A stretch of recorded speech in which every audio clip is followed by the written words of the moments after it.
yeah, kill all the white man.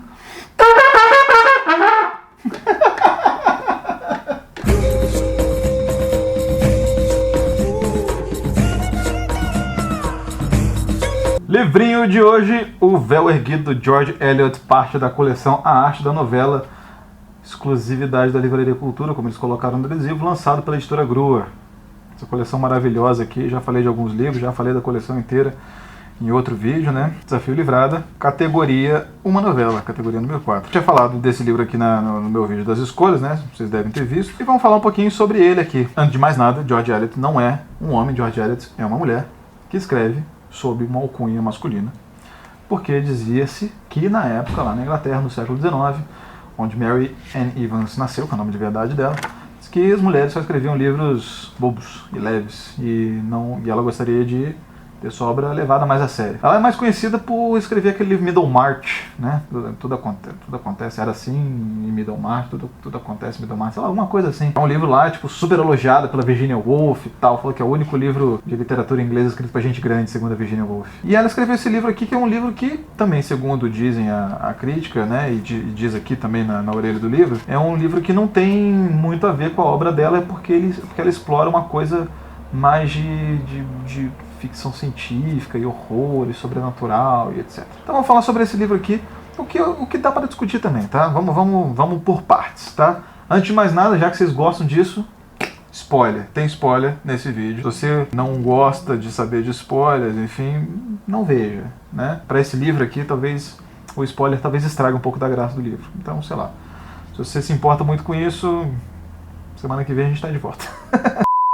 Eu vou avisar na hora que chegar o spoiler, tá? Não precisa se preocupar. A história desse livro aqui é narrada por um cara chamado Latimer, que é um menino que tem uma beleza meio feminina e tem uma natureza meio poética e não sei o quê, e ele tá morrendo. Então ele começa escrevendo o livro lá, a partir dos últimos dias de vida dele. Ele tá passando a vida dele em revista e tal, e falando como que ele, quando foi estudar, acho que sei lá, na Bélgica, começou a desenvolver um dom sobrenatural de antever o futuro. E aí ele começou a ter visões e etc, de Praga, que ele visitaria depois. E ele começa a se fascinar pela cunhada dele, né? Pela mulher que é casada com o irmão dele, que é um cara, assim, mais integrado na vida e tal, um cara fortão e bonitão e bem sucedido, muito diferente dele, que é mais de humanas, né? Que é mais, né, o equivalente do século XIX a ir pra praia e vender a arte com as coisas que a natureza dá e tal. Ele queria viver a vida mais moderninha, né?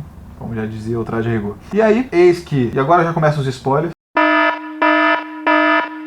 Eis que o irmão do Latimer morre e ele casa com essa mulher, cujo nome eu já esqueci. E ele já tinha visto isso. E aí ele começa a achar que a mulher por qual ele tinha tanto fascínio, na verdade, tipo, é uma pessoa meio fria, meio coquete, assim, é um erro clássico de principiantes, né, cara?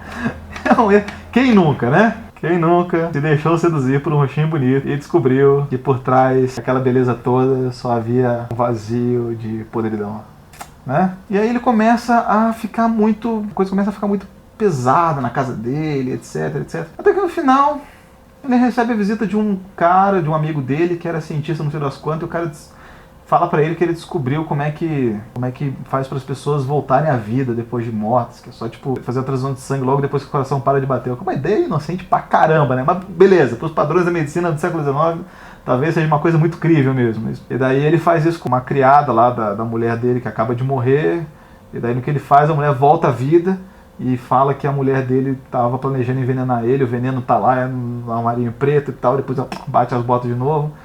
E aí ele abandona a casa e eventualmente morre, conforme ele estava falando que ia morrer no começo do livro. Fim do spoiler. Vamos falar sobre o que esse livro tem de melhor e o que ele tem de pior, tá? Primeiro, essa ideia de você brincar com o sobrenatural, com o horror, com a fantasia, parece que isso estava em voga lá na Inglaterra na época, né? Tinha a Mary Shelley, né, fazendo Frankenstein, tinha o Bram Stoker fazendo Drácula, né? Tinha o Robert Louis Stevenson fazendo Magic e o Monstro. Então, tipo, essa era uma coisa já meio que, né, uma fusão assim de ciência com o macabro, né? Uma coisa assim, tipo, que na verdade acho que tudo é uma metáfora para um medo da ciência, que é uma coisa meio típica de fim de século e de, né, mudanças de paradigma, mudanças de valores, mudanças do que se conhecia como medicina e assim, né, ela lidou com muitas coisas, tinha ainda a coisa da pseudociência, né, da frenologia, né, que é aquele negócio que você mede a cabeça das pessoas para ver se elas têm cabeça de bandido ou não têm cabeça de bandido, sei lá. Né? Então, é meio que um medo disso, né, uma coisa que flertava muito com esse medo do desconhecido, do que a medicina poderia trazer para as pessoas. Né? Mas é engraçado que a gente veja que tipo, esse dom que ele tem não é usado para nada na trama, né? Tipo, é só para mostrar que tipo, ele é meio atormentado e que ele mais ou menos que previu isso, mas se ele não tivesse previsto nada, tudo bem, tipo, se ele tivesse só vivido uma vida com mulher e chegasse o médico depois e fizesse aquela parada lá, beleza, a história ia ter se sustentado do mesmo jeito. Então, tipo, é uma coisa meio sem sentido se a gente for parar pra pensar no livro, né? E o cara fica usando... E aí, tipo, ele fica usando o dom de adivinhar o futuro pra ficar infernizando a mulher dele, assim.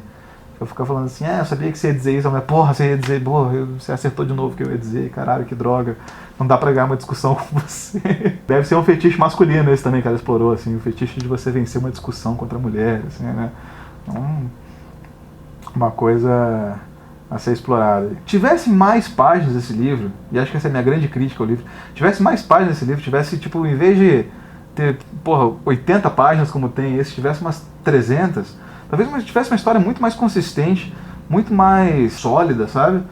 E que explorasse muito mais os recursos que a autora deu para a narrativa, tipo essa clara evidência do narrador, né, a relação de prisão que tem no casamento deles e tal. No final, tipo, é uma história de casamento, sabe? Uma história de casamento. E a mulher, porra, ela não queria fazer uma história boba e acabou fazendo uma história de casamento.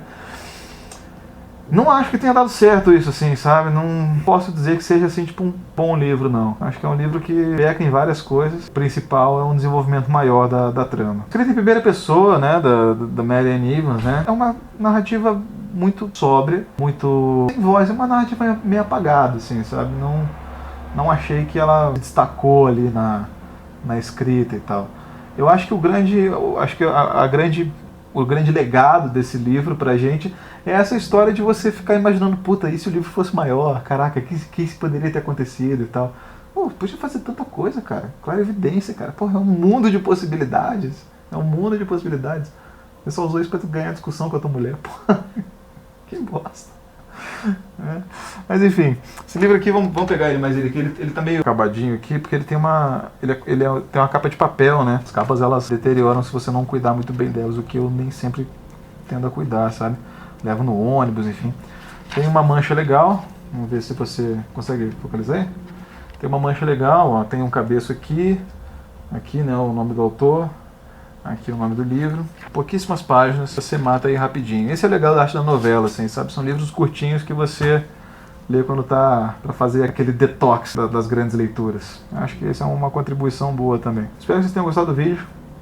Dá um joinha, se inscreve, comenta. Tá? Tô tentando responder a todo mundo, cara. Desculpa se eu não tô respondendo todo mundo a tempo. É que tá difícil, sabe? Eu sempre achei muito escroto essas pessoas assim, sabe? Essas pessoas assim, tipo, que são muito, muito famosas, assim, eu tento responder todos os meus fãs, mas não sei o que, mas não dá tempo, são muitas mensagens, não sei o que. E eu falei, nossa, cara, que babaca, cara. Você tem tempo sim, cara, é só responder, que custa. E agora eu tô me vendo nessa parada, eu tô vendo que é meio difícil. Mas isso aí, beleza. Valeu, tchau!